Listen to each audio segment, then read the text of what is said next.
You're watching the Armchair GM Podcast. I'm Chris. That's Dylan. Even though the Flames fought hard, ultimately they were eliminated. But that leaves us one game with the youth injection. Can hardly wait to see these kids fly tomorrow. What is everybody's playoff predictions? We're probably going to tell you ours. So why don't we just get right into it?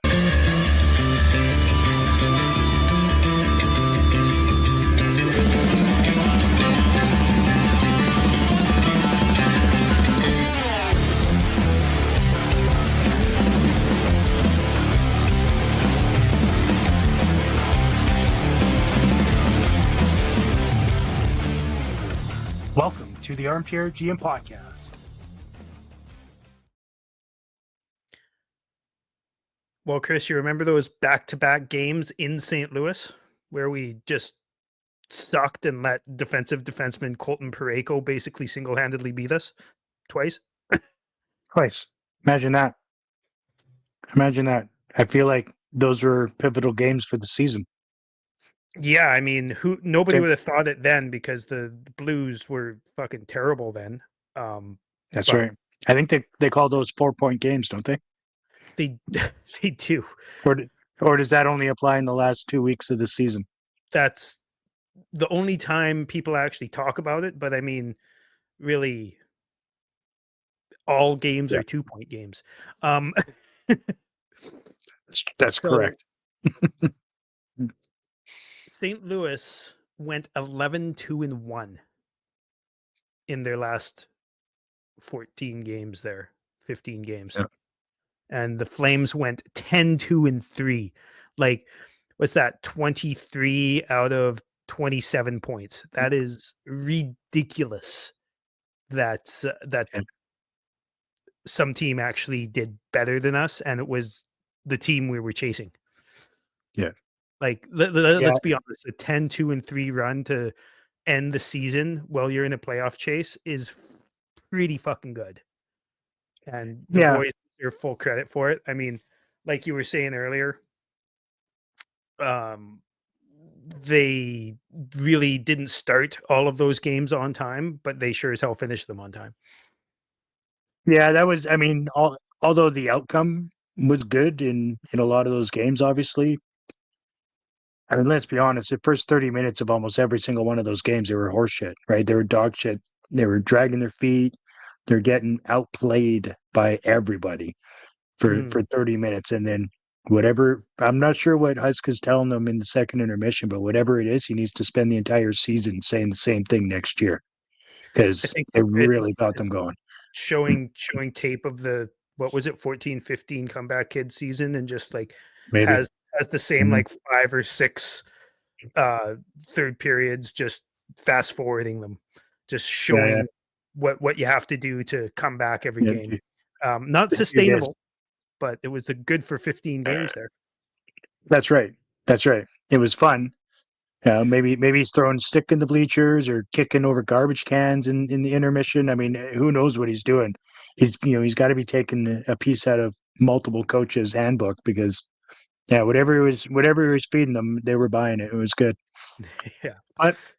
But like I said in the opening, ultimately they came up short. And even I was at the game last night. It was it was a lot of fun. There's a lot of energy in the building. Eventually, right, the fans started out excited, and then that kind of started to wane as Vegas, even without a lot of their key players, were just hemmed us in, just outplayed us for a large majority of the first half. Yeah, I wanted to say this too. Like, a lot of people, whether it be on the radio or on social media or whatever, we're saying like, oh, Vegas isn't playing Eichel or Stone or Pietrangelo. It'll be an easy game. We'll definitely win. And it's like, yeah, we did win, but Vegas is probably the single most structured and physical team in the league. Yeah. You don't take the foot off the pedal against them, even if they're missing their 3 best players. Like, you just don't. We needed a shootout to beat them. Well, that's right. And, let's face it, the Flames have always played down to competition. So even if they are missing some players in the lineup, leave it up to the Flames to get stoned by a goaltender, or rookies having their best ever game, and first ever goals in the NHL, and stuff like that, right? Players who haven't How many scored in games have 20 we seen? Yeah, exactly. This guy hasn't scored in 175 games, and whoa, he scored a hat trick. What? God damn it! Right? We see that stuff against the Flames all the time, and it's super frustrating. But is what it is, I guess, right? Yeah. I mean, I'll be honest, and I'm pretty sure you're in the same boat. I don't think either of us expected the Flames to make the playoffs this season. I as hell didn't think they were going to be playing a relevant in the standings game 81, or even relevant in the game in the standings game 70 or 65. I thought they were going to be, between 5th last and 10th last, and they ended like right now. Some teams still have a game left, including the Flames, but right now I think the Flames are 15th in the league, and I think New Jersey has less points than us. There's a couple teams I think in the East that have less points than us. I don't have it up right now. I think New Jersey's one of them, and I can't even think of who else. I could probably look it up and tell you, but before the season started, my Abs. bunch of my co-workers, we decided to do where are the Flames gonna finish as far as what slot. Cool. So $20, and we just all picked where we thought they would be, and I picked 27th. So clearly, I didn't know what was going to happen there. So 5th last. Yeah, that's kind of where I had them roughly, right? I had them still getting that first round pick, in that top 10 protected realm, but man, I tell you, it was a heartbreaker. Yeah. So it sucks that the Flames didn't get their first round pick. They still have New Jersey's, which could end up being not that far off of where the Calgary's would be, and they could get Florida, and they will get Florida's, which could also end up being not too far away. And quite frankly, at that point in the draft where the Flames, would be picking anyways, chances are you'll be getting somebody that you had, like Conroy will have his rankings of the players that he wants. And chances are that a couple of those guys who would be available, 15th or 16th, where the Flames would have been picking, are probably available in the 17 to 22 range of where the other guys, the other two picks we're going to get, could end up being.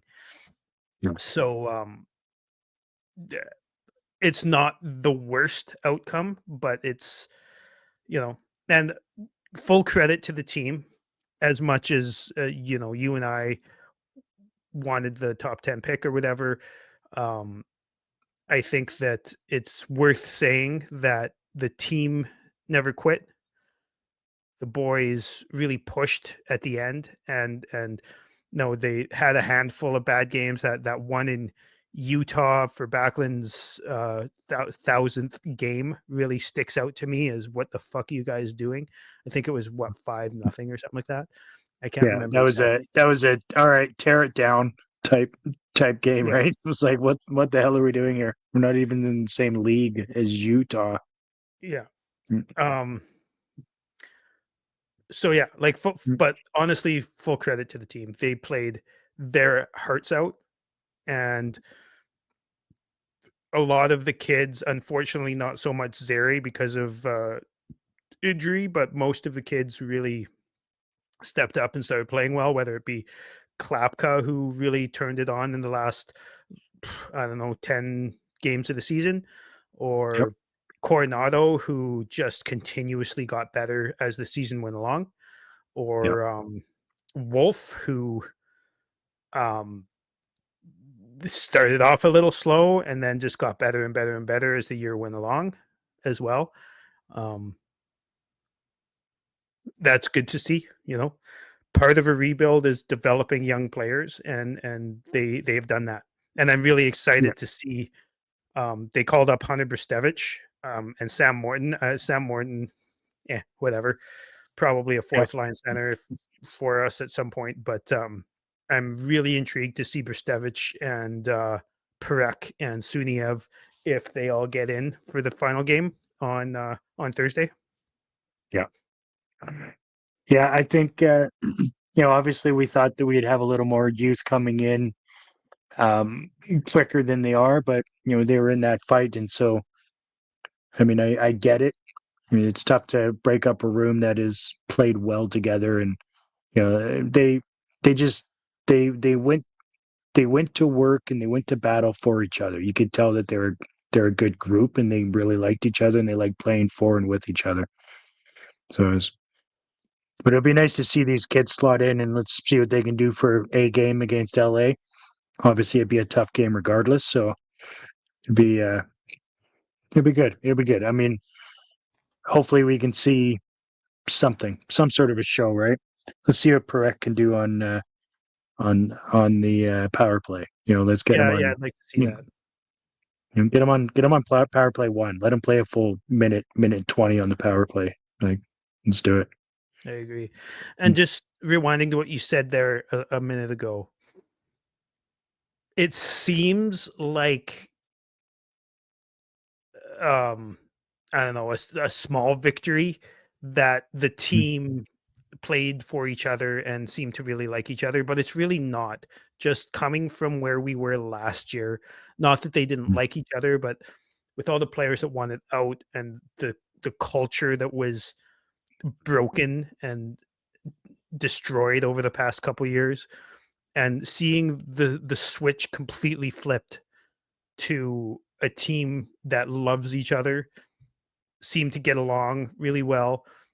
Nobody was requesting trades, and they all wanted to play for each other, and they weren't getting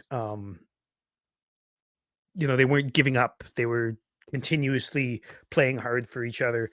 I think I'm not just going to put it on Huska, but I want to talk to you a little bit about Huska specifically. Obviously, I'd put it on the Backlunds and the Weegars and even maybe Kadri a little bit, and so some of the other guys, right?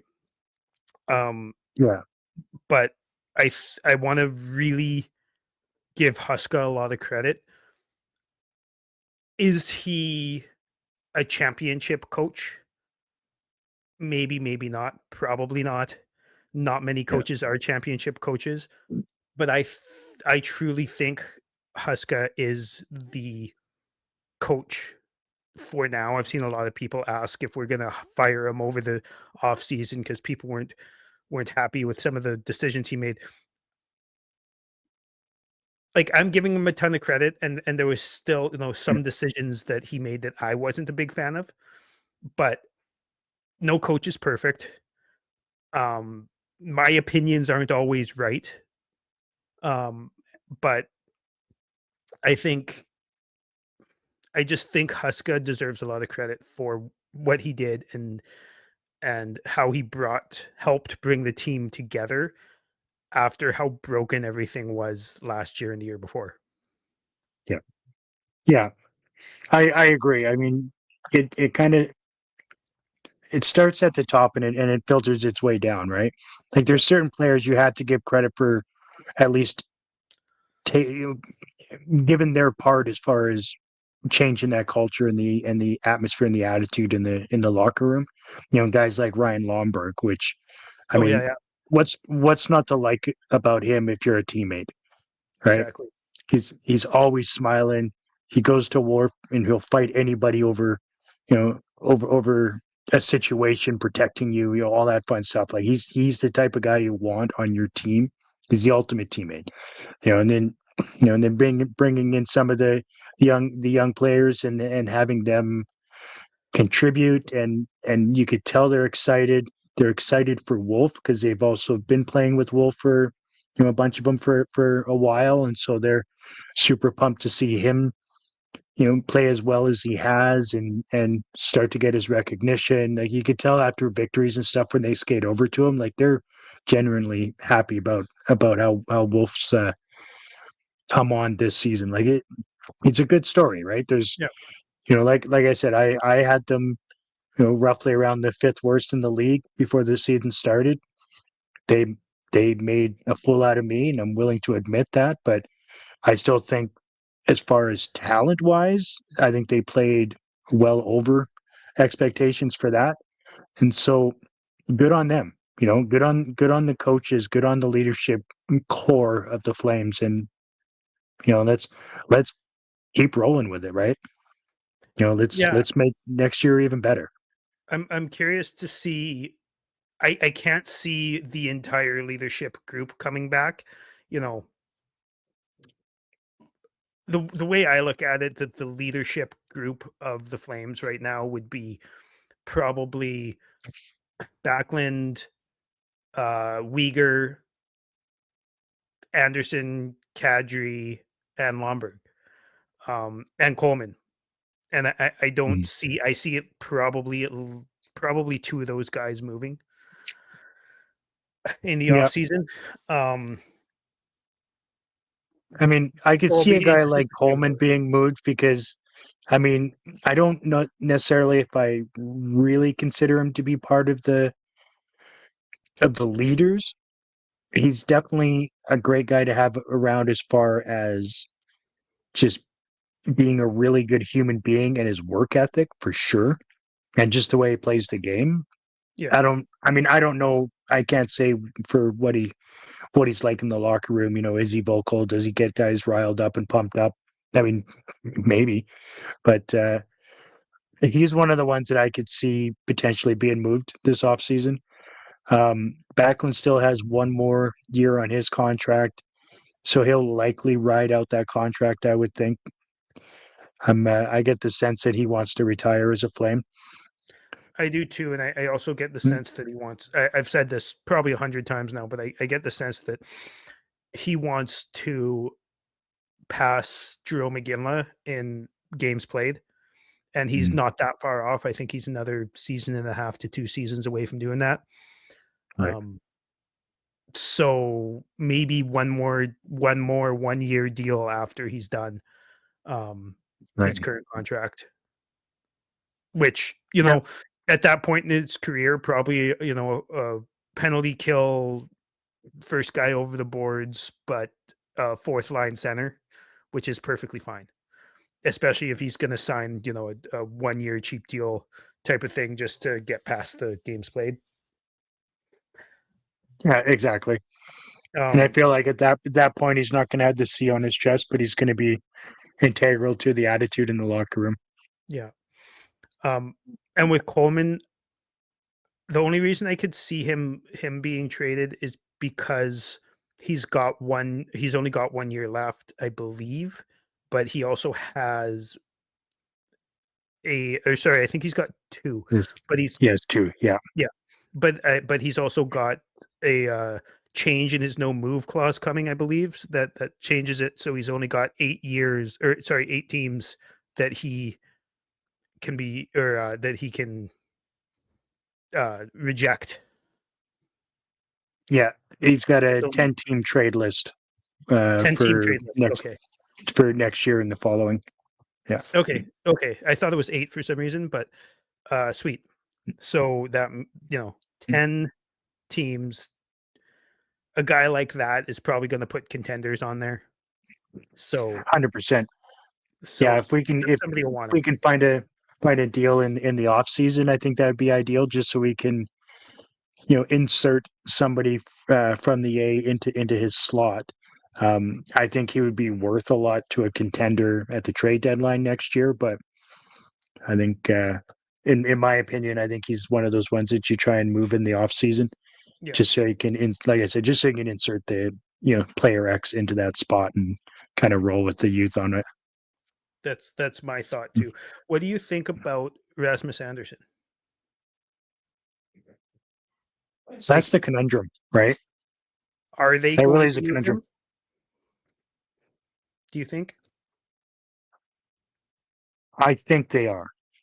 Yeah. Do you think Well, they'll roll into next season with him, or are they going to do it in the off season? I think they're probably going to roll into the season with him. I think it's all going to come down to the contract negotiations, right? Because obviously, Okay. leading up to the end of this contract, it's been a really team friendly deal. So he's slated to get a reasonable pay raise, and just given his body of work over the last year and a half, 2 years, do we want to pay the man $8, $9, $10 million, right? I mean, I don't personally. I do like him a lot. I do like his attitude and what he brings to the team, but numbers don't lie. So like he needs to consider that when he's or I guess when his agent is negotiating that contract, because I think ultimately that's what's going to make or break whether or not he's still a Flame by the end of next season. Yeah, I agree. Like, I like the leadership part and I like the attitude part. His play seems to be declining, which sucks because he's still young-ish. Yeah. But and it's been fairly steady. The decline minus maybe a month and a half, 2 months has been basically steady for 2 years. I would love if we could get him at a relatively cheap, like if it's a 7.5 for 5 years, I'd be okay with that. Mhm. And that's a significant drop from what I was saying earlier this year. But I'd be okay with that. If it's longer than that, no. And I think Conroy knows that. And this team's got enough leaders. I mean, I didn't even mention Huberdeau. I think has become more of a leader as well. Um, Yeah, I agree. but His attitude changed quite a bit this year in mhm, Huberdeau, that is. yeah, But I mean, the thing with me with Andersson, like I said, like both of us have been really big fans of Andersson for years, right? And we mhm. see him every year just get better and better and better and better until he kind of hit that plateau, had that situation getting hit by a car, and it's I just was been gonna kind of say he hit the car, not the plateau. yeah, yeah, yeah. But he hit both, right? And Right so around the same time. they but you look at like even like this year, right? Like we all consider Mackenzie Weegar having not a great offensive season, right? Though I think he he was finished off with really good all over the ice most games, whether he was truly, good yeah, offensively or not. And that's right. imagine We how still ended good. up with 47. We still ended up with 47 points and ended the season at a plus 18, which is you know really damn good for somebody that's eating up 20 over 24 minutes a night. Like that's, and then you have Andersson, who is supposed to be, one of our better offensive defensemen, and he ends up with 31 points and minus 38. Yeah, Like it's just like holy cow, like just such a drop off from where he was 2 years ago. I agree, and I'm kind of curious. I mean, I know he's been playing through something. Pat Steinberg keeps mentioning it. He's been playing through something for a while. He hasn't taken morning skates in like a month, it seems like. Yeah, Um, but the plus minus sucked before this all started. So that's right. Yeah, he was at minus 31 when that all started, right? something At like least when that. the Yeah. rumors started coming out, and he wasn't taking the morning skate. So I mean, I suppose the true test will be: does he play tomorrow? Does he play against the Kings? Right. I guess it'll be today when people are able to watch this episode. Does he play against the Kings in the final game? Right. I'm also If he curious does, to then I would see. say that he's not injured. Yeah. I'm also curious to see, like, I think that Anderson is miscast a little bit. I think he'd be like a top tier number 3 defenseman. Um, Yeah. I think that him playing the 20 to 25 minutes, might be too much for him. And then sometimes even more than that. I think that maybe if you plug him in there for 18 to 21 type of thing in most games, um, keep him off the power play, um, give him some penalty kill time, because honestly, the shot blocking is pretty key, and I think he's one of the leaders in the league. At least he was last time I checked in shot blocks. He's been kind of having trouble covering his man properly, and I think that might be injury related. But that's just me shooting that out in the air. I have no idea what the injury is, right? But yeah, I think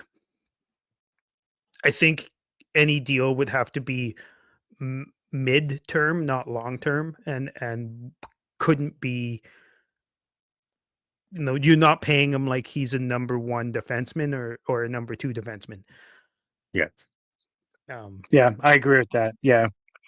Yeah, you pay him like he's a second pairing D man.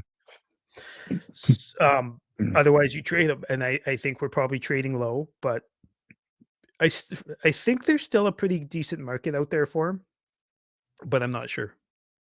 I mean, I don't see why there wouldn't be. I mean, most teams are willing, I would think, willing to trade for somebody that can play those types of minutes and has shown to be successful and relevant in the league.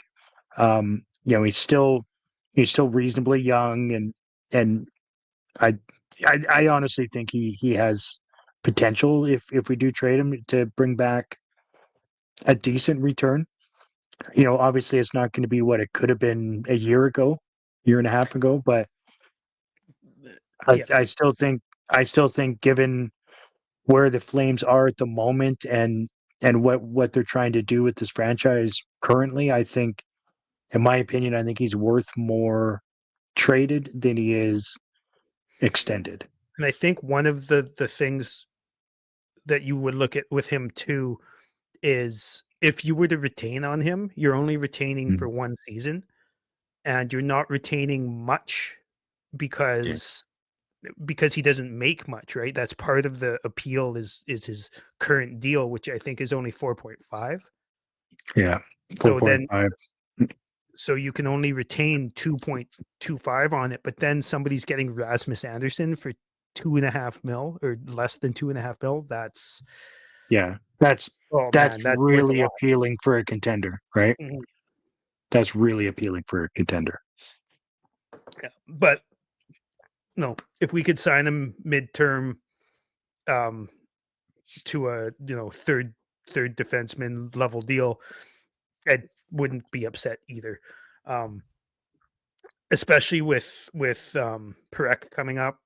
I think Parekh will just naturally take power play time from Weegar, and then Weegar would probably move to the second power play, and then Rasmus would probably move off the power play, right? And then and I'm okay with that.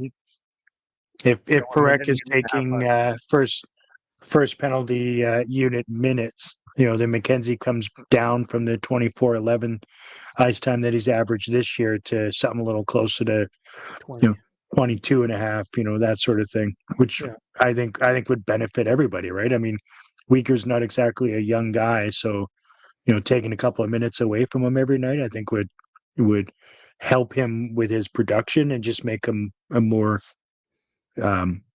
just a better defenseman, obviously, right? Yeah.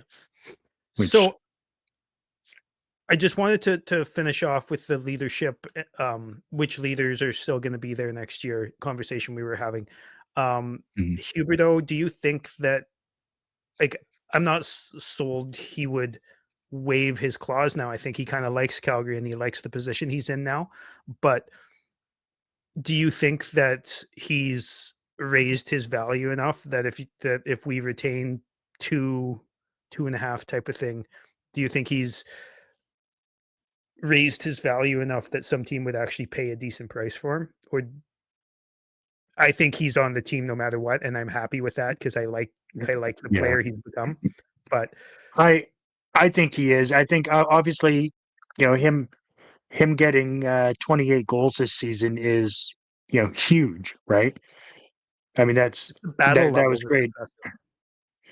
And he's changed his game up a bit. I mean, obviously, we're going to credit Huska on that, right? Because he's made some adjustments to Huberdeau's style of play, which is good, right? I mean, he clearly struggled when he came here because it's two different systems than what he's ever played before.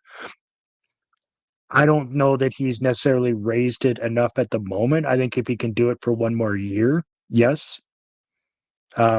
But I think it would be a difficult sell from one good season of production. Mm. But I mean, I'm kind of in the same camp as you. If he can continue to do what he did this year, as far as being more defensively responsible, hang around in front of the net and be the nuisance there, and actually start shooting the puck and things like that, then I'm perfectly okay with having him on the team. Obviously, yes, the 10.5 hurts. I actually It don't is think what it it does. is. Yeah, I mean, it doesn't hurt us currently, but it could hurt us in 2 years, 3 years when we need to sign some guys, right? Yeah, it could, but it also might not. I don't know. Yeah, it's hard to say, right? Like currently, without him, we probably need to sign 2 bad contracts just to reach the cap floor. So, Yeah. um, Yeah, I we finished the season with 14.5 million in space, right? So, in space, how far are we above the cap floor? You know, what's the floor now? I'm not sure. I'd have to look that up. But Yeah, I I'd have know to that look it up. there was a point either this year or last year where if Huberdeau went on LTIR, the Flames would be under the floor. Right. So if Right. he got hurt, they would just keep him on the active roster. Yeah. Um, That's funny. so I mean, it's not funny, but it is funny. yeah, 2 more leaders to talk about. Okay. Nazem Kadri. I'm not sold on his leadership ability, although I think that his post-game interview last night was amazing and probably the best leadership I've ever seen out of him or heard. But I don't know. Everybody seems to think he's a great leader. I don't think they'll trade him. I would fucking love if they did, but I don't Mhm. think they will. And I think part of that is because, I mean, he didn't waive his. He's already not waived his no trade, his no move clause a couple times. Yeah. Um, and I don't know if that's just gonna change. Like, maybe it changes because we missed the playoffs. Maybe it changes if we sell a couple of effective players or whatever. But I don't know if he's gonna waive, and if whatever team we'd be trying to sell him to wants him, right? Because Yeah. that contract is still long, and as effective as he was, and as effective as he's been for the last couple of years for Calgary offensively, Mhm. I'm not sure anybody looks at that contract like it's going to age particularly well. No, but I think that's one of those ones that you can retain on, and that would increase his value. And after next season, I mean, he has a, a modified where he's got a 13 team no trade list, so we have options. I think one more year at 7 mil, so be it. And Okay. then at that point, then we can start potentially looking at some suitors. Like if he's not going to waive, whatever, right? It's 1 year. His last 2 seasons have gone pretty well, so I don't think there's going to be a huge drop off for his production from this year. And so I have no problem, keeping him as one of the guys. I don't think of him as a leader on the team, like at all. But he still led the team in points and goals. So Yeah. is what it is, right? And is he still second on the team in minus? At least he Yeah, was last time I looked. yeah, yeah. Minus 19. being fed offensive minutes, by the way. But yeah, I don't know. I'm not a fan. I wouldn't like throw my hands up in the air and walk away and become an Oilers fan or something like that if they kept him. But Right. I'd rather them not. I'd rather them Mhm. try and capitalize on, you know, his. I think he scored more goals than he's ever scored before in his career this year, and I'd like to see them capitalize on any value that he might have. Mhm. But also, like I said, kind of the same with Andersson. I wouldn't be upset if they traded him, and I wouldn't be upset if they kept him. So I guess we'll see. And Yeah. lastly, Mackenzie Weegar. Can we just like not talk about it and agree that he's not going anywhere, and we're both happy about it? Yeah. Yeah. He, in my opinion, he gets the C when Backlund's done wearing it. Yep, I I think think that's what's going to end up there. he's the best. And he won the Peter Marr Award, Good Guy Award for media Mhm. presence, and I think that's well deserved. Yep. Agreed. I mean, you just look at him like at the beginning of the game against Vegas. Just before the game started, just look at him on the bench, talking to everybody, yelling, riling them up, getting them pumped, getting them going. Come on, come on, come on, come on, come on, come on, come on. Like you tell, like he's ready to play. That was the moment where you want your leaders to be leaders, right? Yeah. You're in an absolute must win, and you got, obviously he's part of that core and he's doing his part. So yeah, I mean I've got nothing but respect for Uyghur. I think he was kind of put in an awkward situation in that trade and probably thrown for a bit of a loop, but I think he's really right away he became a contributing factor for the Flames, right? And like right away too, it wasn't just on the ice.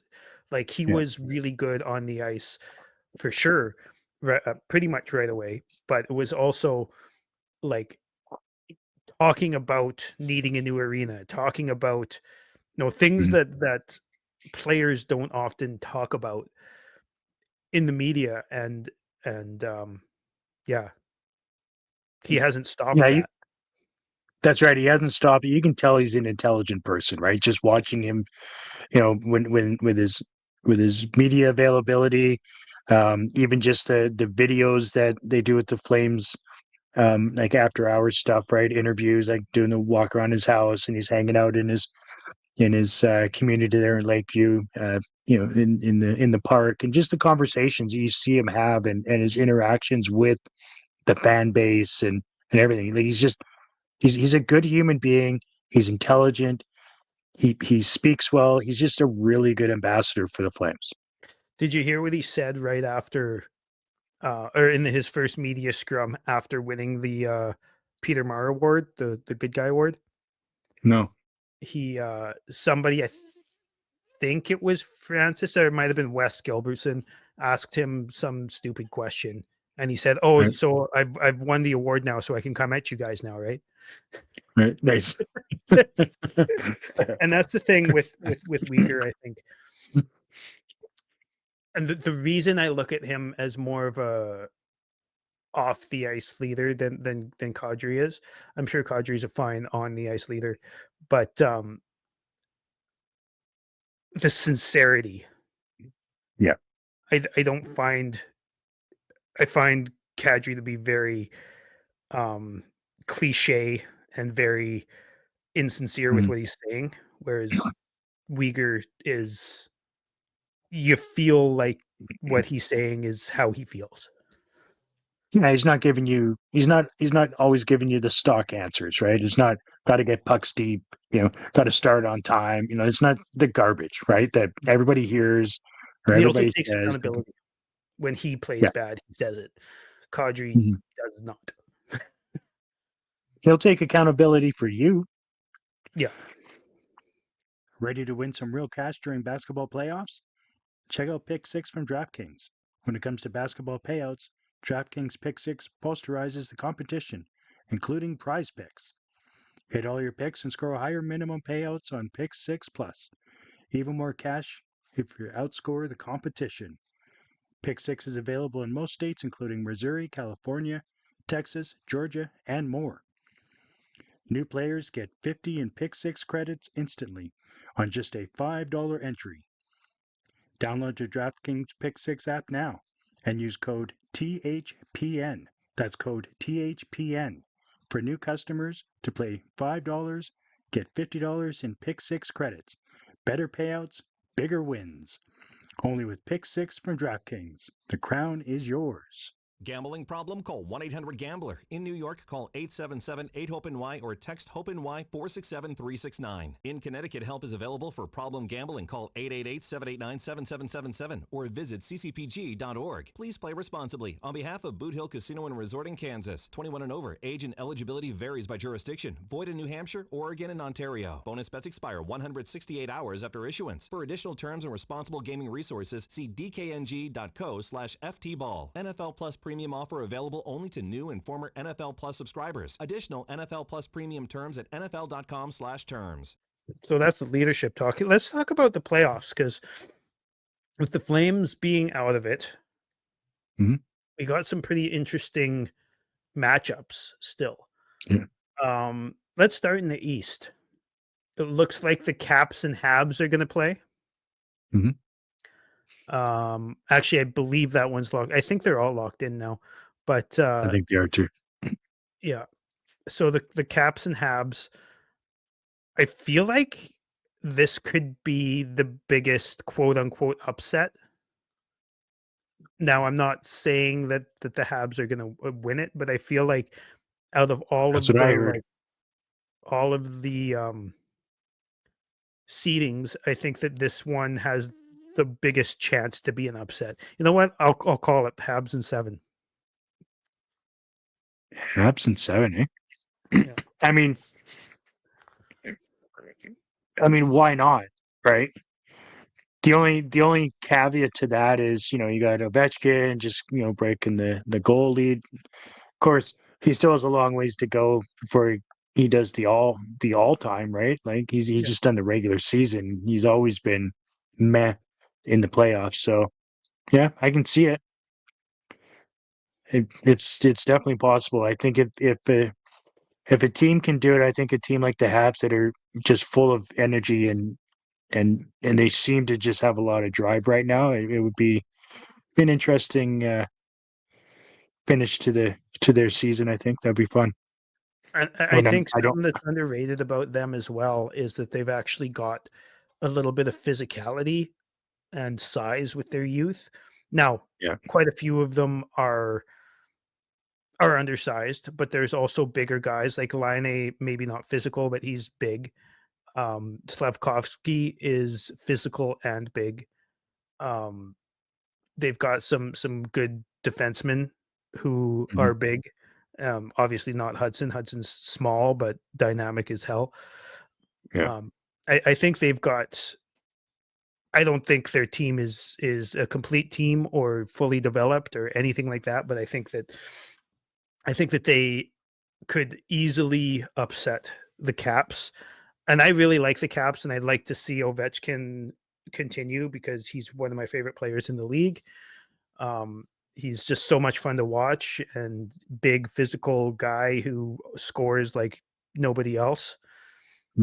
So, yeah, absolutely. And I mean, I think the East is pretty intriguing, right? You got two separate provincial matchups or state matchups, right? Which I think is pretty cool. I think that's going to be good for the first round, right? It'll get a lot of intrigue. Who do you have for the Caps and Habs before we move on? I'm going to say Washington does it in 6. Okay. All right. Well, let's talk about the Battle of Ontario then. Battle of Ontario. That's it's all going to come down to what Austin Matthews comes to play, right? He's another one of those just an everyday highlight reel for the regular season and then just dog shit in the playoffs. I don't think they have to worry guys like Marner or Willie or anything like that. I think it's all going to come down to how Austin Matthews plays. So, fair enough. do I think Ottawa is going to beat them? No, but they're at least a team with character. So, I mean, there's a chance, right? But I think being a provincial rival, I think that's going to be a cool series that'll get, hopefully. I mean, I don't think they've had much of a rivalry leading up to here, but I would imagine by game 3, there's going to be one. I think there is, though. And I think it's funny because you'd think that would be like a Max Domi and a Brady Tkachuk type of a rivalry. But I think the person that sparked it the most was Ridley Greig when he shot on that empty net took a fucking wind up wrapper and just sparked that rivalry altogether. You remember that? Yeah. Yeah. Talk about unwritten rules. Jesus. Yeah. I forgot about that. That was awesome. Yeah. As a non-fan of either, I mean, I appreciate stuff like that. I'm cool with that from an outsider looking in. Yeah. I hate to say this because I fucking despise Toronto, but I do think Toronto's going to win. Yeah. I'm going to say Toronto in 7.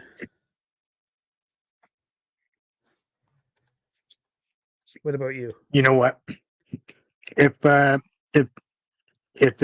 elite Austin Matthews comes to play, I think it'll be Toronto in 5. If a dog fuck lazy Austin Matthews comes to play, I'm going to say Ottawa in 7. What's that? Matthews has not been himself at all this year. I know. I mean, he hasn't been himself. Like he looks like a pouty fucking child most times I see him now. And he sounds like it too. Yeah. Yeah. Like I don't know what his issue is. Like, somebody's not paying attention to him. Maybe like, I don't know what it is. I've never been a fan of Austin Matthews, the human being, like at all. But this year especially has just been weird. So should I put you down for Ottawa in 7 then? Ottawa in 7, baby. Do it. Okay. I'm writing all these down, by the way, so we can talk about it later. Okay. How about New Jersey and Carolina? I'll be straight up. Sweep. New Jersey's terrible. Yeah, I can't see Jersey winning 2 games. Yeah, I would be comfortable with 4-0 or 4-1. Well, how about we both do Carolina in 4 then? I'm surprised we both have a sweep, but well, I don't have any hope in Jersey whatsoever. I don't think their goaltending's good enough. I don't think their defensive core is good enough. So good to start the season, and then he got hurt, and then came back and sucked. And I mean, Hamilton, I think might come back at some point, but he's and Siegenthaler, I don't even know if he's back yet, but Hughes, I don't think is going to be back. Like they're just missing too much of their team, too much of the core. Yeah, and I mean, I don't know. It's been a long time since I've given an opinion of Hamilton, but I mean, like I said, their defense sucks, whether he's in the lineup or not. Like he's not a good defenseman. No, I mean he's a great fantasy defenseman because he takes penalties and gets points, but that's about it. I mean, yeah. He definitely helps score, but he doesn't really help defend very much. Hamilton doesn't move the needle for me in any way. He didn't move the needle for me when he was in Calgary. I'm not a fan of his in any way. Like I don't like him as a defender. I don't like his style. I don't like how he plays the game. I was very happy when he left. Very happy. Yeah. It was like a long time coming. Like it's good to have a power play quarterback that can actually run a power play, but I don't know if you're fucking 6-6 and you can't make a stick check, Yeah. there's a problem without Yeah. taking a penalty. Yeah. Yeah. Yeah. I don't know. I think Carolina's just too good, and Stankoven's really fit in well there. Right. Yeah, no, I think they're the much more complete team, and they've got two goalies that I'd rather have than Markstrom currently. I'd rather have neither of them than Markstrom at the beginning of the year, but now I'd rather have Yeah. both of them than Markstrom. Their Yeah, and is you just way better. Their structure is way better, and they're not injured. and Brindamore is going to have them ready to go. Mm-hmm. Right, like he knows what playoffs are about. Yeah. Tampa, Florida, the Battle of Florida. That's a tough one, isn't it? I know not for you because I know your thought on this. I still think is Tkachuk going to be back? I think there's questions about it. It's not for sure. Yeah. Ekblad's going to miss the first 2 games. First game or two games, I think. Yeah. But then when he comes back, I mean, he's not injured, right? So he's going to come back and be fucking raring to go. So, like, I'm not going to say it's going to be a sweep, but I think Tampa is just absolutely on one right now. They score. I don't know if this is an actual stat, but for me, for my money, they score better than anyone in the league. They've got a ton of elite talent at every position, and they're a lot of them are hot right now. And Vasilevsky's playing better right now than he's played in a couple of years. So I cannot see them losing. We should have traded Coleman to them. That's what they needed. Yeah. Well, didn't they already traded for Yanni Gord too? Yeah, right. So they were well on their way. I wouldn't be surprised if they called on Coleman. That'd be something. Eh? Yeah, I mean, I think Florida's going to make a run at it. I'm going to say Tampa in 6. Yeah, I mean, it's one of those again, right? It's, is Tkachuk going to come back? If he does come back, how effective is he going to be after missing? Was he missed like 2 months? Something. I mean, like that, he'll be raring to go. February. That's for sure. But yeah, and so but I still think Tampa's going to take it as well. I was going to say either 6 or 7. well, we can both do 6. That's fine, or 7 if you want. It's up to you. No, I'm going to go 6. I think the Tkachuk factor is really going to play into this one.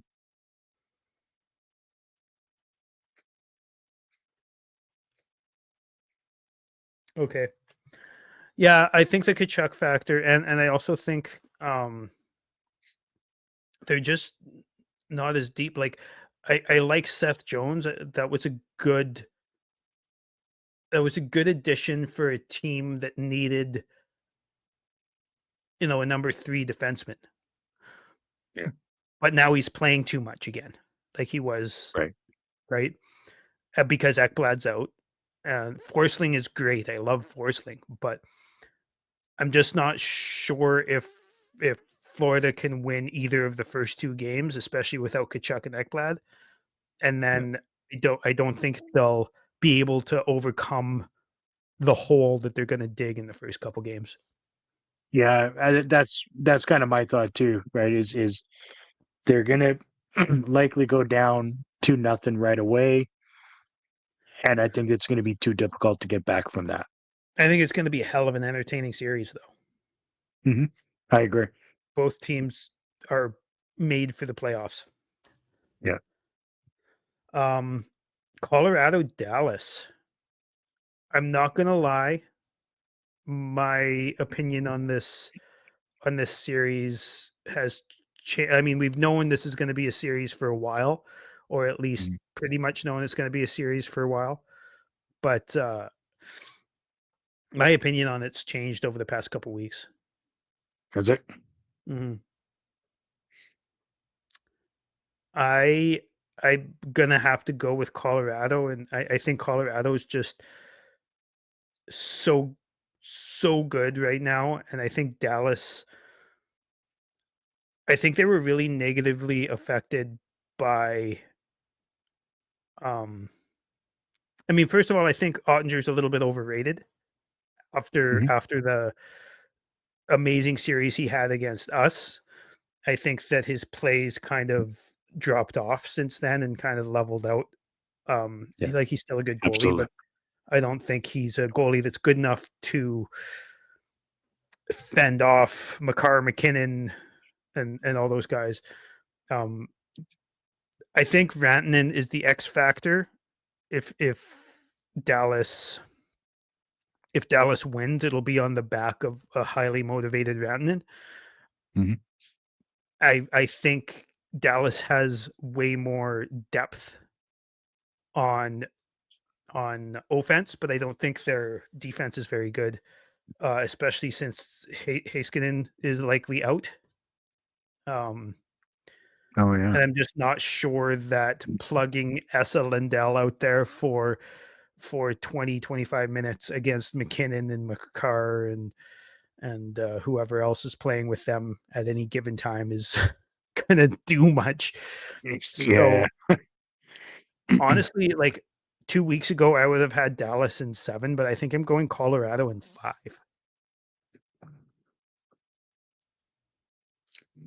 I know it was a few weeks ago. It was maybe just even a couple of weeks ago. It wasn't that long ago, but you were talking about Colorado not being super effective in the playoffs. And I mean, for me, you've got that X factor in, Makar and McKinnon, and I think Blackwood, even has been yeah, good. yeah, absolutely. So I honestly think that when you have those elite guys, I don't think they're gonna go away. I think it's gonna be a good series, and it's gonna be a physical series. It'll be fun to watch. But I think ultimately Colorado comes out with the series after 6 games. Okay. 6 games? Yeah. Interesting. Yeah, this one's hard too, just because I mean, I really like Wyatt Johnston, and I think Rope Hintz is a underrated player.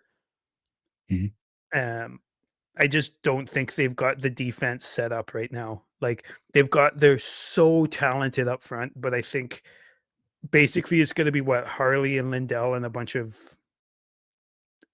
players. Right.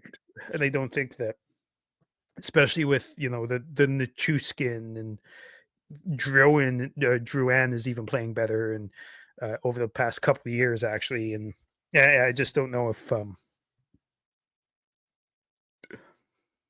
I don't think Dallas stands a chance, even though I really like what they're building, and I think that they will be a contender.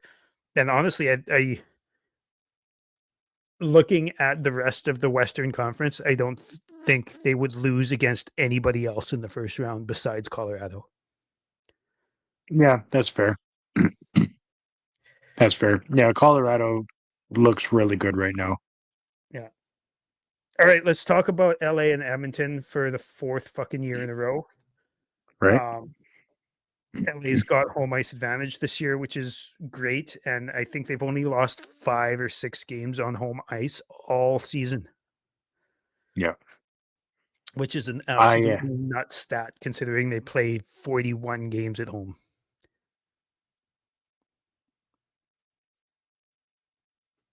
Yeah, it is. Yeah, the 36 wins at home. That's not bad, right? I hear that's pretty good. I hear that's pretty good. Yeah, go ahead. Talk. I mean, what can I say? It's the Oilers. They're prolific offensively. Yes, their goaltending is not quite AHL level, in my opinion. Their defense is probably amongst the worst in the league. Do I think they're going to get out of the first round? No, not with that. You got a trade deadline, and they, what do you need? Well, you need defense. You should go after some defense. All right, we got a couple of forwards. Okay, doing it again to yourselves, Edmonton. You did it to yourself. I think ultimately, I don't think they can outscore their shit goaltending. I don't either. And McDavid, he just got his 100th point in his 67th game. So, it's not like he's playing bad, but I don't think he's playing up to his standards. Draisaitl's playing hurt. Ekholm just is confirmed to be out for, I believe, the first round. He is their only good top 4 defender, at actual defense. Mm-hmm. And LA plays a shutdown kind of a style. I don't have that much trust in Darcy Kemper, but I have way less trust in Stuart Skinner, who I think not quite AHL level is kind of unfair to him. I think probably exactly AHL level is probably fair. Yeah, and like you said, since the Ekholm trade, which was that trade scared me as a Flames fan because I thought that was exactly what they need. But since then, they haven't done anything that actually helps them.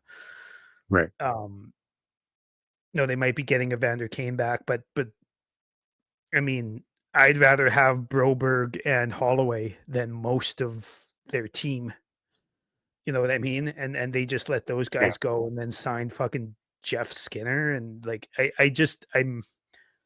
my mind is blown.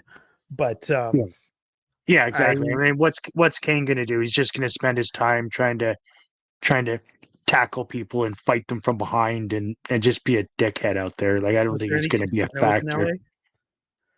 What's that? Is there any casinos in LA? I mean, no. No. No. I'm kidding. There's a really nice beach along there, Santa Monica.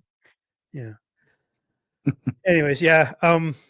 Edmonton's kind of backing into the playoffs. LA is one of the best teams in the league, in my opinion, right now. Yeah. I don't, like you said, I don't think Edmonton can outscore their goaltending and their defense. So I think I'm going to go with Edmonton. No, not Edmonton. LA in 6. I have LA in 7. Okay. LA in 6. Chris. LA in 7. Okay, let's talk about Winnipeg, St. Louis.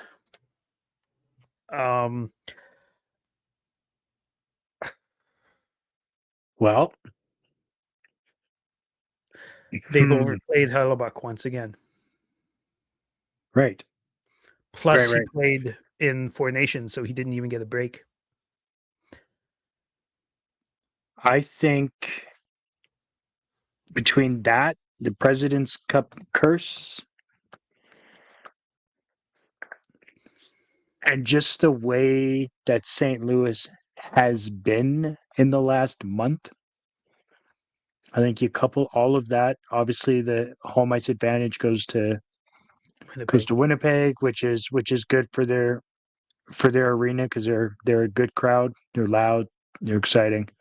I think they're going to win game 1, and I don't think they win another. I think really, you got St. Louis in 5. Yeah. Okay. I've got Washington in 7. Or Winnipeg in 7. Nice. I think that the team in front of Hellebuck is far more complete than the team in St. Louis. Fair. I think that an overplayed Hellebuck, who isn't playing as well as he usually does because he's been overplayed, is on par with hot Binnington. So I think St. Louis is going to push them to the edge, but I do think that Winnipeg's going to finish that one out. If it mattered, I'd probably even put it in OT in Game 7, but I think Winnipeg's going to close that one out in 7. I like the extra. OT in Game 7. Like that's a statement right there. I like that. And Chris says St. Louis in 5. That's a ballsy pick. I think that might be the ballsiest pick out of any. Probably between that and me saying the Habs beating Washington. Right. The ballsiest one. I was trying to figure out how to match you on that, and so I'm like, well, you know what? I think both of us calling a sweep in the same series is pretty ballsy, but we still have one more series to go. I would also like to dedicate my pick there to our buddy Matt, as we like to refer to him as. Our buddy Matt, who is a Winnipeg fan and has a big hate on. He's a Winnipeg fan and a Calgary fan, so he's got a really extra big hate on for St. Louis right now. Mm-hmm. Yeah, and I have to cut that into a short just so he can see, so he can listen to that. Yeah, because he doesn't waste his time watching our shows, right? Like he's just like, I've got way too much going on. I spend 17 hours a day on Twitter, and then the extra 7 hours that I have is going to be spent finding content for Flames Hub.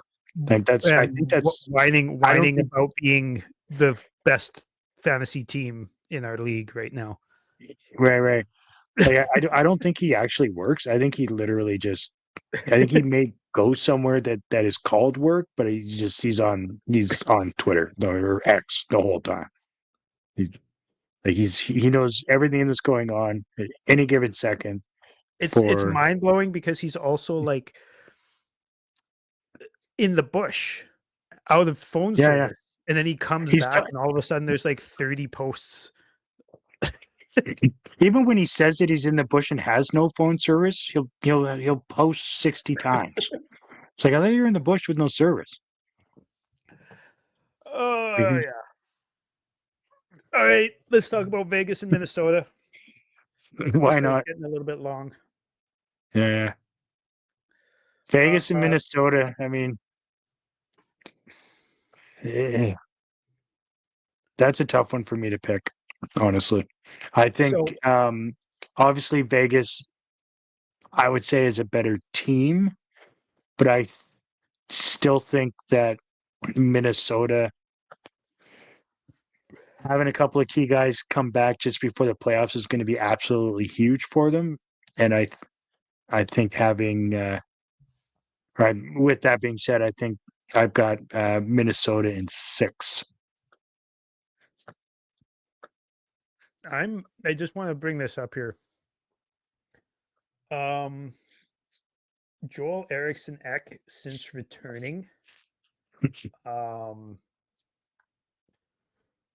which he's only played 4 games since returning. He has a 4-goal game and a 1-goal game, but he's just been all over the ice, and he's been absolutely amazing for them in general. And Kaprizov, I wouldn't say he's right where he left off, but he's also been pretty amazing. The thing I'm worried about is their defense. Sure. I actually think they'd be a good team to take Andersson or Kadri for that matter. But I think both of those guys would fit very well on that team. But yeah, I don't know. You said Minnesota in 6? Yeah. Oh man, I really like Minnesota, and honestly, before the season, and even maybe about halfway through the season, they were my cup pick. But I'm probably going to walk that back. I do think that I think they're going to upset the Golden Knights in 5, but I don't think they're going to get much further because I have zero trust in Marc-Andre Fleury anymore. Hell of a career, amazing goaltender, one of the best players to follow when it comes to practical jokes and just being what seems like a pretty solid dude. But he doesn't have it anymore. And Philip Gustafsson is one of my favorite goalies in the league, but he can only play 4 or 5 games before you got to put Fleury in for a couple. Yeah, that's fair. That's a good point. And then, I mean, even if they do make it past Vegas, like they're going to drop against whoever comes out of LA and Edmonton, right? So, I mean, that's also not going to be an easy series. No. So I've got Minnesota in 5, and Chris has Minnesota in 6, which is surprising that both of us have an upset in this one. Yeah, I mean, I do watch. I mean, I try to watch a couple of Minnesota games a year. So I've got a buddy that is a fan, so he kind of got me intrigued in them, and I'm really grown into a big Kaprizov fan. Yeah, And he's a hell of a player. It'd be nice if he was a little bit more physical, in my opinion, but I mean, he's got such good hands. he's got such good hands, vision.